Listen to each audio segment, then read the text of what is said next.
Bismillahirrahmanirrahim. Assalamualaikum warahmatullahi wabarakatuh. Perkenalkan, saya Sumi Sapitri dari kelas 11 Kimia Analis A, ingin menjelaskan salah satu materi tentang spektrofotometri, yaitu spektrofotometer UV-Vis.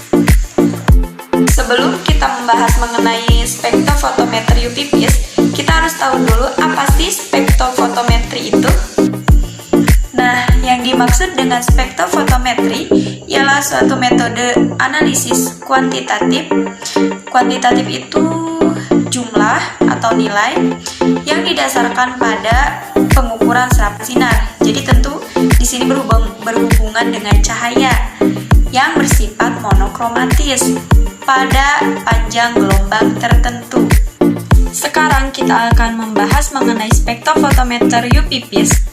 Spektrofotometer ini merupakan gabungan dari spektrofotometer UV dan visible. UV merupakan sinar yang tidak bisa ditangkap atau dilihat oleh mata telanjang kita, sedangkan visible merupakan sinar yang bisa kita lihat dengan mata telanjang. Sehingga spektrofotometer UV-Vis ini menggunakan sumber cahaya yang berbeda, yaitu sumber cahaya UV dan sumber cahaya visible. Nah, prinsip dari spektrofotometer UV-Vis ini yaitu interaksi yang terjadi antara energi yang berupa sinar monokromatis dari sumber sinar dengan materi yang berupa molekul. Dan ketika ada sumber sinar berupa cahaya UV-Vis yang bersifat monokromatis, diteruskan melalui suatu media atau larutan berwarna yang merupakan suatu sampel, maka sebagian cahaya tersebut ada yang diserap atau absorpsi, ada yang dipantulkan atau refleksi, dan ada yang diteruskan atau transmitansi. Hubungan antara panjang gelombang frekuensi dan energi dapat kita lihat dari rumus berikut. Nah, menurut rumus, kecepatan cahaya sama dengan panjang gelombang dikali frekuensi. Nah, di sini kecepatan cahaya atau energi diberi lambang C, sedangkan untuk panjang gelombang diberi lambang lambda, dan untuk frekuensi diberi lambang pi. Yang berarti hubungannya yaitu energi berbanding lurus dengan panjang gelombang dan frekuensi. Dan juga kita bisa lihat rumus di bawah. Hubungannya yaitu panjang gelombang berbanding terbalik dengan energi dan frekuensi. Dan juga frekuensi berbanding terbalik dengan energi dan panjang gelombang. Sebagai contoh, mari kita lihat panjang gelombang dari berbagai sinar berikut. Nah, dari gambar tersebut, pertanyaannya, manakah energinya yang paling tinggi? Apakah warna ungu atau warna merah? Sinar dengan panjang gelombang sekitar 380 sampai 435 nanometer terlihat sebagai warna ungu.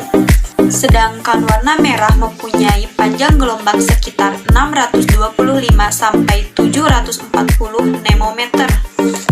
Maka sinar dengan energi paling besar akan mempunyai frekuensi paling tinggi dan panjang gelombangnya paling pendek.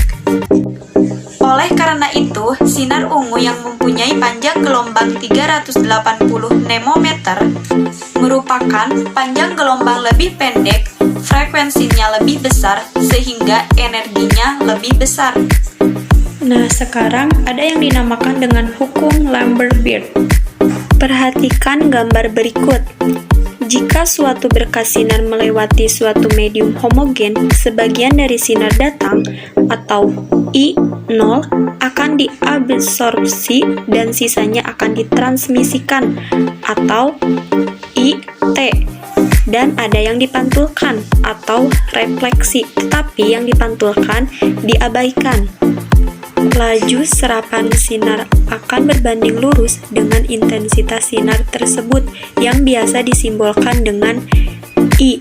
Terjadinya penyerapan mengakibatkan penurunan intensitas. Nah, sehingga dikenal rumusan sebagai hukum Lambert-Beer sebagai berikut. Log intensitas sinar yang diteruskan per intensitas sinar yang datang, sama dengan absorptivitas dikali panjang sel atau kuvet dikali konsentrasi sama dengan absorban. Oke, sekarang kita akan masuk ke bagian-bagian dari spektrofotometer UV-Vis. Dari gambar di samping, dapat kita lihat bagian-bagian dari spektrofotometer UV-Vis. Dimulai dari sumber cahaya polikromatis, slit atau pintu masuk, pendispersi atau penyebar cahaya, slit atau pintu keluar, sel sampel, detektor, dan readout. Kita akan bahas satu persatu fungsi atau cara kerja dari bagian-bagian tersebut. Nah, yang pertama ada sumber sinar polikromatis, berfungsi sebagai penghasil sinar polikromatis dengan berbagai macam rentang panjang gelombang. Yang kedua ada monokromator yang terdiri dari susunan celah masuk, filter, grating difraksi atau prisma, dan celah keluar. Nah, fungsinya adalah sebagai penyeleksi panjang gelombang yang mengubah cahaya yang berasal dari sumber cahaya polikromatis menjadi cahaya monokromatis. Bagian terpenting dari monokromator adalah pendispersi atau penyebar cahaya. Berfungsi sebagai pendispersi atau penyebaran cahaya seperti yang tertera pada gambar. Nah, setelah cahaya keluar dari celah keluar, cahaya menjadi hanya ada satu sinar saja yang menuju ke sel sampel atau kuvet. Kuvet ini berfungsi sebagai tempat sampel. Selanjutnya ada detektor yang berfungsi menangkap cahaya yang diteruskan dari sampel dan mengubahnya menjadi arus listrik. Yang terakhir ada readout atau recorder, merupakan suatu sistem baca yang menangkap besarnya isyarat listrik yang berasal dari detektor.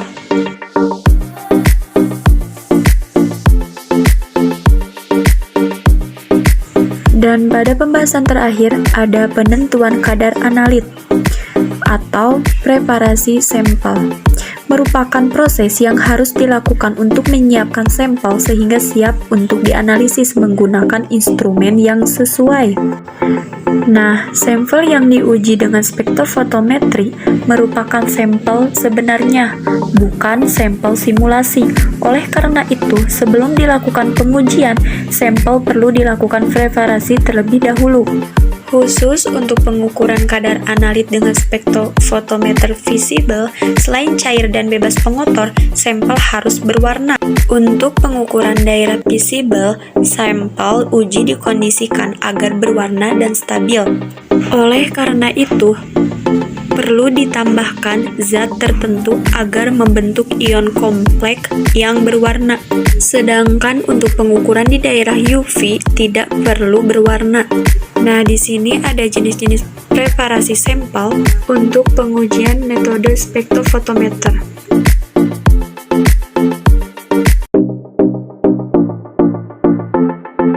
Sekian dari saya pembahasan mengenai spektrofotometer UV-Vis. Mohon maaf bila banyak kesalahan. Wassalamualaikum warahmatullahi wabarakatuh.